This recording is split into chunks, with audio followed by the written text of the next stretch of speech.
Hello everyone. तो मैं हूं एडवोकेट तुलसीराम सिंह। आप देख रहे हैं मेरा यूट्यूब चैनल। तो कैसे हैं आप? आशा करता हूँ अच्छे होंगे, स्वस्थ होंगे, मस्त होंगे। देखिए, आज जो अपना टॉपिक है वह जैसे क्या कहते हैं, जो एनआई एक्ट होता नहीं है, जो एनआई एक्ट आपका होता है, जो चेक बाउंसिंग से रिलेटेड मामला होता है, उसके बारे में हम चर्चा करेंगे। जैसे आए दिन जो अपनी भारतीय कानून है, ठीक है, वो आए दिन अमेंडमेंट आते रहते हैं, उसमें बदलाव होता रहता है। तो इसी से रिलेटेड एक नई इन्फॉर्मेशन है। जैसे कई लोगों के मुंह से मैंने सुना भी था, बट आज एक्चुअली मैंने क्या नाम है, हाई कोर्ट का जब जजमेंट देखा तो मुझे लगा कि हाँ, मतलब बॉम्बे हाई कोर्ट का एक जजमेंट था। तो उसके बारे में मैं बात करूंगा और डिस्कस करूंगा आपसे। तो वीडियो पे बने रहिएगा, कहीं मत जाइएगा, वीडियो बहुत ही इंटरेस्टिंग होने वाली है।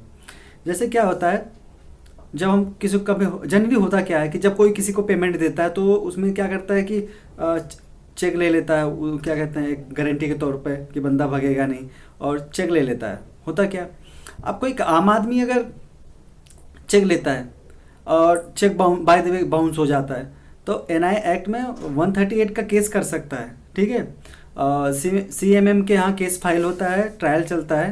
ठीक है, ये तो बात अलग होती है। लेकिन आप लोगों ने कभी सोचा है कि वो लोग जिनका यही काम है, मतलब ब्याज पे पैसे देते हैं, उधार पैसे देते हैं, ब्याज पे पैसे लेते हैं, ऐसा जो काम करते हैं, उनके लिए क्या नियम है? तो ये खासतौर पर उनके लिए है। जैसे जो ये ब्याज का ही काम करते हैं या उधार लेना देना ये काम करते हैं, तो मैं उन लोगों को बताना चाहूँगा कि जैसे वो लेते हैं और जैसे ब्याज का काम करते हैं, साहूकार का काम करते हैं। जैसे जो पहले के साहूकार होते थे ना, पैसा उधार देते थे, लेते थे, आज भी वैसे लोग हैं, बट वो चोरी चुपके करते हैं। बट मतलब जो एनआई एक्ट में, मतलब जो बॉम्बे हाई कोर्ट ने साफ साफ कहा कि जैसे जो साहूकार का काम करते हैं, ब्याज पे पैसे लेते हैं, देते हैं, बदले में चेक लेते हैं गारंटी के तौर पे, उन लोगों के लिए खास गाइडलाइन बनाई है कि अगर आपने अपना ये ब्याज लेन देन का जो काम अगर अपना रजिस्ट्रेशन नहीं करवा रखा है और आप चाहते हैं कि क्या नाम है, आपका ये काम चलता रहे, तो फिर आपको वो एनआई एक्ट की कैटेगरी में नहीं रखा जाएगा। Bye the way, in case cheque bounce हो जाता है तो उसको एनआई एक्ट की कैटेगरी में नहीं रखा जाएगा। 138 के तहत आप केस फाइल नहीं कर सकते हैं। आइए हम अपनी जो रियल स्टोरी हम उस पर चलते हैं। ठीक है, मामला बॉम्बे हाई कोर्ट का है, जिसमें एक व्यक्ति होता है जो साहूकार का काम करता है। साहूकार का काम करता है मतलब पैसे लेना, ब्याज पे देना, ये काम करता है। ठीक है, किसी आदमी को, जो इसमें रिस्पोंडेंट होता है, प्रतिवादी होता है, उसको वो 12 लाख रुपए देता है। और इसमें उनका एक क्या कहते हैं, स्टैम्प पेपर पे एक इनका समझौता भी होता है कि 30/8/2014 को ये पूरा पेमेंट कर देगा या उससे पहले सारा पेमेंट कर देगा, ये वादा करते हैं। और ऋण चुकाने की बात होती है। अब होता क्या है, जो आरोपी होता है वो 5 चेक जारी करता है, बस चेक में ना फेरबदल होने के कारण से, काट पीट होने के कारण से वो 5 चेक क्या होते हैं, कैंसिल हो जाते हैं। बाद में फिर आरोपी 11.5 लाख रुपए का चेक जारी करता है। फिर 2/3/2015 को 5.5 रुपए की देनदारी को, मतलब क्या कहते हैं, 5.5 लाख रुपए के आसपास का, सॉरी 11.5 लाख रुपए का चेक जो देता है, ठीक है, वो क्या होता है, बाउंस हो जाता है। 2 मार्च 2015 को चेक बाउंस हो जाता है। ठीक है, फिर जो आवेदक होता है वो नोटिस जारी करता है।